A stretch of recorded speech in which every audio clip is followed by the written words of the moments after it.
사랑하는 구독자 여러분들 반갑습니다. 천만입니다. 좋은 아침이에요. 휴일 아침인데 여러분들 지금 일어나셨는가 모르겠다. 지금 좀 다들 좀 꿈속에서 헤매고 있을 텐데 일찍 일어나시고 부지런한 분들한테 영상을 하나 남기겠습니다. 이번 시간에는 그 삼성의 영원한 라이벌 우리 애플이 조금 또 골 때리는 일이 발생했어요. 지금 EU에서 애플에 대해서 인전 그 반독점 위반으로 지금 혐의로 제소했어요. 혐의 제소. 왜 반독점인지 그 부분에 대해 한번 이야기를 해볼까 합니다, 여러분들. 현재 그 나오시는 이 여성분이 누구냐면은 그 마르그레테 베스타거 유럽연합의 그 경쟁 담당 집행위원이에요. 지난달 30일에 벨기에 브뤼셀에서 EU 본부에서 기자회견을 통해 가지고 애플을 반독점법 위반 혐의로 제소했다고 밝혔습니다. 유죄가 입증되면은 애플은 전 세계 관련 매출의 10%를 벌금으로 돼요. 벌금 한 방 두드려 맞는 겁니다. 골로 갈 수 있는 거죠. 이게 10%가 작은 게 아니에요, 벌금이. 그래서 이제 그 부분에 관련된 이야기들이 지금 슬슬 나오고 있어요. 야, 말이 10%지 장난 아닌 겁니다. 전 세계 관련 매출의 10%니까. 일단은 유럽연합이 애플을 반독점법 위반 혐의로 제소한 겁니다. 앱스토어 이용료를 높게 책정했어요. 어쩐지 높더라, 내가 볼 때는. 그리고 애플리케이션 개발자들이 고객들에게 앱스토어를 통한 지불 외에 다른 지불 방법이 있다는 점을 알리지 못하도록 했다고 판단한 겁니다.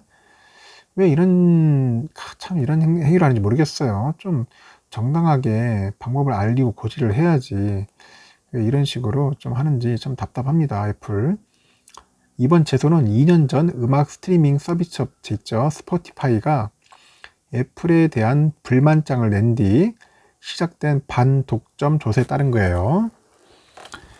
4월 30일에 이제 파이낸셜 타임스에 따르니까 그 마르그레테 베스타거 EU 경쟁 담당이죠. 그 집행위원은 그 불만을 접수했어요. 그리고 조사한 결과 애플이 그 사용자들로부터 더 싼 음악 스트리밍을 택할 수 있는 권리를 박탈한 거예요. 참 잔머리 쓴 거죠. 어떻게든지 막 비싸게 팔아먹으려고 한 것 같습니다. 더 싸게 살 수 있는데 못하게 만든 거예요, 결국은 경쟁을 왜곡한 거죠. 경쟁을 왜곡해가지고 결국 피해를 입힌 겁니까. 그래서 유로에서는 가만히 안 놔두겠다 하는 겁니다. 결국 한번 혼 좀 내겠다는 그런 차원에서 제소를 하는 것 같습니다.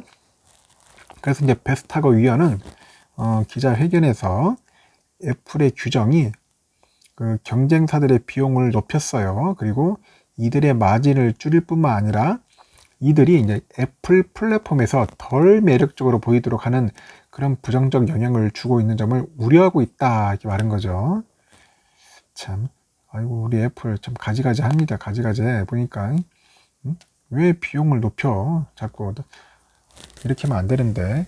일단 베스터그는 애플이 그 반경쟁적인 관행을 중단해야만 한다면서도 EU가 어떻게 대응할지 시정조처와 관련해서 아직까지 구체적인 계획은 공개하지 않았다, 그런 이야기를 하고 있습니다. 일단 베스타그는 EU가 현재 미국하고 호주, 네덜란드 경쟁 당국과도 유사 사례와 관련해서 이제 접촉 중이라고 덧붙이고 있어요. 애플은 그 자사 앱스토어를 이용하려는 그 앱 개발 업체에는 앱을 통한 수익의 최대 30%를 사용료로 내도록 하고 있어요. 엄청나게 뜯어먹는 거죠. 아울러서 엄격한 규정도 준수토록 하고 있고요. 그래서 앱 개발 업체들이 반발을 했는데 전 세계 아이폰 사용자 10명에 정식으로 접근하기 위해서는 앱스토어를 이용할 수밖에 없잖아요. 그러다 보니까 울며 겨자 먹기 따르는 겁니다. 울며 겨자 먹기식으로. 이유는 이 같은 애플의 자체 정책이 시장 재배력을 이용한 독점적 행위라고 하는 겁니다. 독점적 행위. 그래서 EU 경쟁 당국의 대응은 그 2년 전에 그 스포티파이의 불만 신고에서 비롯되기는 했는데 그 인앱 구매에 대한 그 애플의 제재에 반발해서 게임 업체 에픽이 지난해 애플을 제소하는 등 관련된 문제들이 많아가지고 이제 조사 범위가 이제 확대됐을 것으로 이제 보이는 거죠. 그러나 이번 제소가 이제 판결까지 이어지려면은 오랜 시간이 걸릴 전망이에요. 룩셈부르크의 EU 법정에서 이제 수년 동안 이제 공방이 이뤄질 것으로 보이는 것 같습니다. 판결이 나도 이제 애플이나 뭐 EU 가운데 한쪽에서 결과에 불만을 품고 또 항소할 가능성이 높겠죠.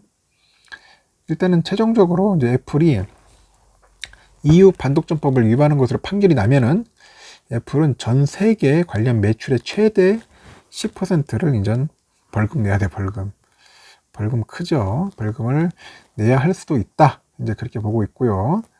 그 EU의 이번 제소는 다음 주 미국 법원에서 에픽의 애플 반독점 위반 소송 판결을 결판을 수일 앞두고 나와서 미국 법원 판결에도 영향을 줄 것으로 이제 보고 있는 겁니다. 이거 참 보니까 재미있는 일들이 많이 하고 있네요. 참 애플이 또 이렇게까지 반독점법 위반을 하면서까지 해야 하나 하는 생각이 듭니다. 앞으로 제가 볼 때는 이제 쉬운 일들이 벌어지지는 않을 것 같아요. 지금 유로에서도 너무 이제 애플이 잘 나가다 보니까 경쟁적으로 이제 애플에 대한 견제가 들어오는 것 같아요. 이렇게 되면 결국 이제 삼성한테는 상당한 또 도움이 되지 않겠나 하는 생각이 드네요. 드는데 일단 뭐 삼성보다는 제가 볼 때는 이제 애플의 그 경쟁자는 결국 어떻게 구글 아니겠습니까? 구글이 오히려 또 득을 보지 않겠나 하는 생각도 들고 여러 가지 이제 생각이 많이 교차를 하는 것 같습니다. 일단은 그래요. 지금 애플이 이제 시장 지배력을 남용한 거잖아요. 남용해서 자신들의 만든 음악 앱에다 이제 이익을 경쟁사 앱에 불이익을 줬다는 건데 하여튼 유럽 연합이 이제 판단이 어떻게 될지는 한번 좀 더 지켜봐야 할 것 같고 일단은 애플은 내가 볼 때는 최고 한 270억 달러 270억 달러겠죠. 270억 30조 원에 달하는 이제 벌금을 이제 부과받을 위험이 처한 겁니다. 30조 원 작은 돈이 아니죠. 그래서 이제 EU 행정법격인 EU 집행위원회의 그 경쟁 담당이 아주 막 덕품고 이제 애플을 더 쪼을 것 같습니다. 쪼을 것 같고 하여튼 애플은 또 이 부분에 대해서 상당하게 이제 치열하게 또 싸워야 할 것 같아요. 법정 공방이 좀 오래 갈 것 같습니다. 오래 갈 것 같습니다. 애플은 제가 볼 때는 이제 참 안타까워요. 좀 이런 부분들이 안타깝고 또 애플이 또 어떤 방향으로 해가지고 항소를 해가지고 또 싸울지도 궁금하고 뭐 항소를 하기 이전에 제가 볼 때는 EU랑 어떤 식으로 대응을 할지 굉장히 궁금해지네요. 말이 뭐 30조지 이 3조가 작은 돈이 아니에요. 매년 또 되는 거니까 10% 벌금 내는 것도 보통 일이 아니지 않겠습니까? 그렇게 되면 이제 애플도 이제 타격을 입을 수밖에 없겠죠. 하여튼 재밌습니다. 여기에 또 EU는 애플의 이제 수수료 폐지 등 사업 모델 변경을 요구할 수도 있다고 이렇게 또 전문가들은 관망도 하고 있더라고요. 애플에서는 스포티파이가 낸 수수료가 정당한 대가라고 반박하고 나섰지만은 제가 볼 때는 애플한테 굳이 유리한 쪽으로 가지는 않을 것 같아요. 그리고 유로에서 뭔가 좀 더 좋은 결과가 나오지 않겠나 유로 쪽에 그런 이야기들이 좀 들리는 것 같은데 한번 향후 결과를 한번 좀 더 지켜보겠습니다. 결론은 그겁니다. 과연 EU 애플 독점 금지 규정 위반을 해가지고 이기면은 과연 270억 달러의 벌금을 물릴 것인지 말릴 것인지 향후 한번 지켜보도록 하겠습니다. 일단 애플의 소식 마치겠습니다.